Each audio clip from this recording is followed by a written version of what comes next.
नमस्कार दोस्तों, स्वागत है आप सभी का मेरे YouTube चैनल बैंकिंग बज़ में। मैं हूं प्रियंका और इस वीडियो में हम लोग बात करेंगे बैंकिंग एंड फाइनेंशियल अवेयरनेस की क्लास नंबर 2। क्लास नंबर 1 पहले हो चुकी है, अगर आपने नहीं देखी है तो ज़रूर देखिएगा। बिल्कुल बेसिक से पढ़ा रही हूँ, आपको आपकी पूरी बेसिक्स क्लियर हो जाएंगी। तो पिछली क्लास में जो हमने पढ़ा था उसके बारे में हम डिस्कस करेंगे, लेकिन उससे पहले बता दूँ कि आज की क्लास में हम लोग क्या करने वाले हैं। आज की क्लास में हम लोग करने वाले हैं अकाउंट के कुछ बेसिक टर्म, कुछ बेसिक वर्ड जिनके मीनिंग मैं आप लोगों को बताने वाली हूँ, जैसे proprietor, capital, debtor, creditor, etcetera. ठीक है, तो जो लोग कॉमर्स बैकग्राउंड से हैं उन्हें तो ये सारी चीज़ें पता होंगी अच्छे से, और जो लोग का कॉमर्स बैकग्राउंड नहीं है उनके लिए ये सारी चीज़ें थोड़ी टफ होंगी। तो मैं काफ़ी इजी वे में विद एग्जांपल समझाने वाली हूँ, आप लोगों के लिए काफ़ी यूज़फुल होगा। जिनका बैकग्राउंड कॉमर्स है वो भी इस वीडियो को देखें, वीडियो बहुत लंबा नहीं होने वाला है। और जिनका कॉमर्स बैकग्राउंड नहीं हो तो वो तो डेफिनेटली देखिए, बहुत ही ईजी वे में समझाऊंगी, आप लोगों को सारे वर्ड्स के मतलब समझ में आ जाएंगे विद एग्जांपल। तो लास्ट क्लास में हमने किया था बिल बुक और एक डायरी जो हम मेंटेन करते हैं, जिसमें हम सारे ट्रांजैक्शन लिखते हैं, और बिल बुक जो हम बिल काट के कस्टमर को देते हैं और उसकी कार्बन कॉपी अपने पास रखते हैं। बिल बुक जो होता है किसी भी बिजनेस का बेस होता है, और आप लोगों को सारी जितनी भी ट्रांजैक्शन होती है वो सारे बिल बुक में रिकॉर्ड करनी होती है। सेल दो तरह के होते हैं, क्रेडिट में और कैश में। ये सारी चीज़ें हमने लास्ट क्लास में की थी। आज की क्लास में हम करने वाले हैं स्टार्टिंग से। मान लेते हैं हमें कोई दुकान खोलनी है, हमें फ़ास्ट फूड की दुकान खोलनी है। हम फ़ास्ट फूड चाउमीन की दुकान खोलना चाहते हैं। तो हम खोल रहे हैं, मतलब कि मैं प्रियंका, ठीक है, मैं चाउमीन की दुकान खोलना चाह रही हूँ, फ़ास्ट फूड की दुकान खोलना चाह रही हूँ। तो मैं दुकान खोलना चाह रही हूँ, मुझे बिज़नेस करनी है, तो मैं पैसा लगाऊंगी बिज़नेस में, तो मैं हो जाऊंगी प्रोप्राइटर।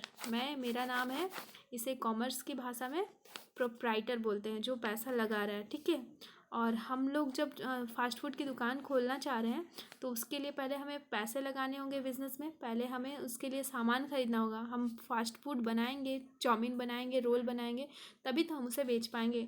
तो उसे बनाने के लिए हमें काफ़ी सारी सामान खरीदने होंगे, नमक, तेल, मैदा, चाउमीन, सब्जियां, बर्तन, एट्सेट्रा। तो ये सब खरीदने के लिए पैसे कहाँ से आएंगे? हमें पहले पैसे लगाने होंगे, हमें अपनी पॉकेट से पैसे लगाने होंगे। मैं अपने पॉकेट से बिज़नेस में पैसा लगाऊंगी, ये सारे सामान खरीदूंगी, उसके बाद फास्ट फूड बनाऊंगी, उसके बाद इसको बेचूंगी। तो कोई भी व्यापार को चलाने के लिए जो प्रोप्राइटर होता है उसे बिज़नेस में पैसे लगाने होते हैं, और जो पैसे बिज़नेस में लगाए जा रहे हैं उन पैसों को लॉजिकल भाषा में कैपिटल बोला जाता है। पूंजी, कैपिटल, जो हम बिज़नेस में पैसा लगाते हैं उसे पूंजी कहते हैं, कैपिटल कहते हैं। कैपिटल का मीनिंग राजधानी भी होता है, बट यहाँ पर कैपिटल का मीनिंग है पूंजी। जिसको बिज़नेस स्टार्ट करना है वो बिज़नेस में पैसा लगाएगा। जो बिज़नेस स्टार्ट कर रहा है उसे प्रोप्राइटर बोलेंगे, और जो बिज़नेस में पैसा लगाया जा रहा है उसे कैपिटल बोलेंगे। जो भी बिज़नेस में हमने जितना भी इन्वेस्ट किया उसे कैपिटल बोलेंगे। और अगर हम किसी को उधार दिए हैं, ठीक है, अगर मैंने, मान लेते हैं मैंने फास्ट फूड की दुकान खोली है, और एक राम नाम का लड़का है जो आया, वो एग रोल लेने के लिए आया मेरे पास। एग रोल का दाम है 30 रुपये, बट उसके पास पैसे नहीं हैं। वो, मैं उसे जानती हूँ, उसके पास पैसे नहीं है। उसने कहा मुझे रोल दे दो, मैं तुम्हें कल पैसे दे दूँगा। तो मैंने कहा ठीक है, तुम रोल ले जाओ, पैसे मुझे कल दे देना। मैंने अपनी जो डायरी है उसमें लिख ली और उसका रिकॉर्ड रख लिया। वो 30 रुपये वो जो मुझसे उधार लेकर गया है, तो वो मुझे कभी ना कभी पैसे देगा उसके लिए। तो वो मेरे लिए हो जाएगा डेटर, देनदार। वो मेरा डेटर है, मेरा डेप्टर है, वो मेरा देनदार है। वो मुझे 30 रुपये देगा, मेरे 30 रुपये का सामान ले गया और मुझे पैसे उसने नहीं दिए, तो वो मेरे लिए हो जाएगा डेटर। अब मान लेते हैं हमारे पास, हम बिज़नेस कर रहे हैं, बिज़नेस में हमने बहुत सारे रोल चाउमीन बेचे हैं। अब हमारे पास रोल चाउमीन के सामान की कमी हो गई है, तो हम किसी राशन किराना की दुकान पे गए और हमने 5 लीटर तेल लिया है, 5 लीटर रिफाइन का तेल लिया है, और उसके लिए हमने पैसे नहीं दिए हैं दुकानदार को। दुकानदार हमारा जान पहचान का है, हम 5 लीटर तेल उससे लेकर आए, लेकिन हमने उसे पैसे नहीं दिए। बोले हम हमारे खाते में लिख देना, हम बाद में आपको पैसे देंगे। हम उसको बोल के आए कि हम बिज़नेस करेंगे, हम उससे कमाएंगे, तब आपको पैसा देंगे, अभी हमको उधार में सामान दे दो। तो जो जिससे हम उधार लेकर आए, हम उस किसी दुकानदार से उधार लेकर आए, मान ले दुकानदार का नाम है श्याम, हम श्याम से उधार लेकर आए हैं। श्याम से हम उधार लेकर आए, श्याम को हमको पैसा देना है, कभी ना कभी हम उसे पैसे देंगे। तो जिससे हम उधार लेकर आए, जिसको हमको पैसा देना है, वो क्रेडिटर हो जाएगा। मेरा लेनदार है, वो मेरे से लेगा पैसा, लेनदार। जो पैसा मुझे देगा उसे देनदार, और जो मुझसे पैसा लेगा उसे लेनदार। राम मेरा डेटर है, श्याम मेरा क्रेडिटर है, मैं प्रोप्राइटर हूँ, और जो मैंने पैसे लगाए हैं बिजनेस में वो कैपिटल है। अभी तक इतनी चीज़ें क्लियर होगी, आई थिंक आप लोगों को समझ में आ रही होगी। विद एग्जांपल मैं बता रही हूँ। आप लोगों को अगर कोई प्रॉब्लम हो रही है तो कमेंट सेक्शन में बताइएगा, मैं और इम्प्रूवमेंट करने की कोशिश करूँगी। और एक बात मैंने आप लोगों को लास्ट क्लास में बताई थी कि हम एक डायरी है, जो बुक है, वो मेंटेन करते हैं, उसमें सारे ट्रांजेक्शन को हम लोग लिखते हैं। तो उस बुक का ऑफिशियल नेम अकाउंटिंग की भाषा में लेज़र बोलते हैं। उसे क्या बोलते हैं? लेज़र। जिस बुक में हम सारे रिकॉर्ड रखते हैं उसे लेज़र कहते हैं, और जो बिल हम बना के देते हैं उसे बिल बुक कहते हैं। ठीक है।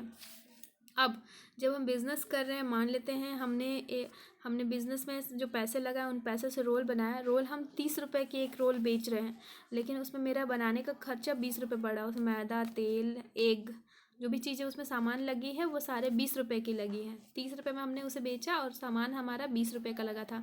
मतलब आप लोगों को दिखाई दे रहा होगा कि यहाँ पे सीधा सीधा 10 रुपये का फ़ायदा हुआ है, हम लोग को 10 रुपये का लाभ हुआ है, प्रॉफिट हुआ है 10 रुपये का। ठीक है। तो कोई भी बिजनेसमैन जो भी व्यापार में लाभ होता है उस पूरा लाभ को यूज़ नहीं करता है, उसमें से लाभ का कुछ हिस्सा निकालता है और कुछ हिस्सा वो रख देता है कि वह आगे बिजनेस में और भी पूंजी लगाएगा, बिजनेस को और भी ग्रो करेगा। पूंजी जितना ज़्यादा होगा उतना ही ज़्यादा वो सामान ला पाएगा, उतना ही ज़्यादा रोल बना पाएगा क्वांटिटी में, और उसी क्वांटिटी में वो बेच पाएगा। बिज़नेस को बढ़ाने के लिए कोई भी बिजनेसमैन प्रॉफिट का कुछ हिस्सा बिज़नेस में ही रहने देता है और बिज़नेस की कैपिटल को बढ़ाकर उसे ग्रो करने की कोशिश करता है। तो हम 10 रुपये कमाए हैं रोल पे, मैंने 10 रुपये प्रॉफिट लिया है, तो उसमें से हम बिज़नेस के लिए कुछ पैसे रखेंगे और कुछ पैसे अपने पर्सनल यूज़ में खर्च करेंगे। आखिर हमारे भी तो खर्चे हैं, हमारे भी फैमिली है, परिवार है, तो उसके लिए मुझे भी तो खर्च करने होंगे ना।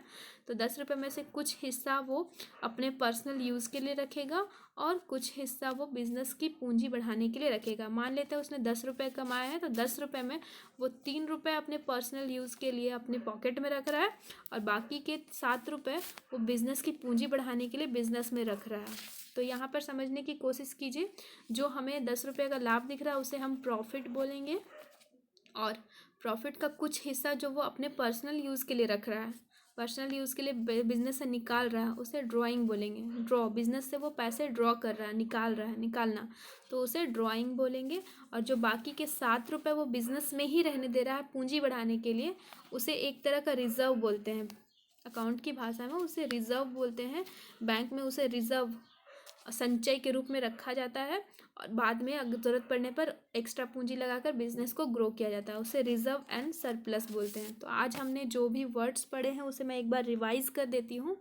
जो बिजनेस में इन्वेस्ट कर रहा है उसे प्रोप्राइटर बोलेंगे, और जिस चीज़ का इन्वेस्ट कर रहा है, मतलब पैसे लगा रहा है, सामान लगा रहा है, जो भी लगा रहा है, मान लेते हैं फर्नीचर, वो अपना घर से फर्नीचर उठा के लाया, फर्नीचर बिजनेस में लगाया, तो वो भी उसके लिए कैपिटल ही है। जो भी चीज़ लगा रहा है, पैसा लगा रहा है, सामान लगा रहा है, कुछ भी बिजनेस में जो कुछ भी वो इन्वेस्ट कर रहा है उसे कैपिटल बोलेंगे।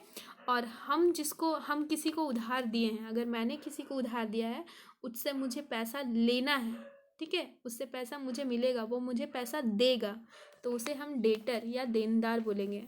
और जिसने मुझे उधार दिया है, मतलब जिससे मैंने उधार लिया है, जिसको मुझे पैसा देना है, जो मुझसे पैसा लेगा, उसे बोलेंगे लेनदार यानी क्रेडिटर। और जो हम डायरी मेंटेन करते हैं, एक बुक मेंटेन करते हैं, उसे कहते हैं लेज़र। बिल जो हम लिखते हैं उसे कहते हैं बिल बुक। जो व्यापार में फ़ायदा होता है, लाभ होता है, उसे हम कहते हैं प्रॉफिट। और प्रॉफिट में से जो पार्ट हम अपने पर्सनल यूज़ के लिए निकाल लेते हैं, प्रॉफिट का जितना पैसा हम अपने पर्सनल यूज़ के लिए निकाल लेते हैं, उसे बोलते हैं ड्राइंग। और जो पैसा, प्रॉफिट का जो भाग, जो पैसा हम बिज़नेस में रहने देते हैं बिज़नेस की पूंजी बढ़ाने के लिए, उसे कहते हैं रिजर्व एंड सरप्लस। अकाउंट की भाषा में ये कुछ इंपॉर्टेंट टर्म्स थे जिनका मैंने डिफ़ाइन कर दिया आप लोगों को। आई होप आप लोगों को समझ में आया होगा। अगर कोई डाउट है तो कमेंट करके ज़रूर बताइएगा, मैं उसे इम्प्रूव करने की कोशिश करूँगी। आगे की जानकारी हम नेक्स्ट क्लास में करेंगे। वीडियो पसंद आ रही है तो लाइक ज़रूर कीजिएगा और कमेंट करके मुझे बताइएगा भी, ताकि मुझे इंस्पिरेशन मिले और मैं इस क्लास को कंटिन्यू रख पाऊँ। और चैनल पहली बार विजिट कर रहे तो सब्सक्राइब कर लीजिए, बेल आइकन दबा लीजिए ताकि आने वाली वीडियो के अपडेट्स आप सभी को मिलती रहे। और ये जो सेशन मैंने स्टार्ट किया है इसमें मैं पूरा बैंकिंग और फाइनेंशियल अवेयरनेस का कंप्लीट सेशन कराऊंगी, तो प्लीज़ एक भी क्लास मिस मत कीजिएगा। इसका प्लेलिस्ट आपको चैनल पे मिल जाएगा। और मेरी एक और भी चैनल है जिसमें मैं व्लॉगिंग करती हूँ अपने हस्बैंड के साथ। अगर आप मेरे बारे में कुछ पर्सनल इन्फॉर्मेशन जानना चाहते हैं या फिर मेरे पर्सनल व्लॉग्स देखना चाहते हैं तो आप उस चैनल पे विज़िट कर सकते हो। चैनल का नाम है mister and Mrs victory vlog. इसका लिंक आपको डिस्क्रिप्शन में मिल जाएगा। साथ ही आपको इंस्टाग्राम और टेलीग्राम चैनल का लिंक भी आपको डिस्क्रिप्शन में मिल जाएगा, वहाँ पे मुझे ज्वाइन कीजिए। काफ़ी इन्फॉर्मेटिव आपको वहाँ पे सूचना दी जाएगी। इसके अलावे आप सभी से रिक्वेस्ट है कि अगर आप सीरियसली बैंकिंग प्रिपरेशन कर रहे हो और अपना बैंकिंग प्रिपरेशन सीरियसली कर रहे हो तो आप व्लॉगिंग चैनल मत देखना, वहाँ पे आपका ध्यान जो है वो डिस्ट्रैक्ट होगा, तो वहाँ पे अभी मत जाना। आप प्रिपरेशन कर लो, उसके बाद जा सकते हो। अगर आप देखना पसंद करते हो तो विज़िट भी कर सकते हो, as you wish. And thank you all, God bless you.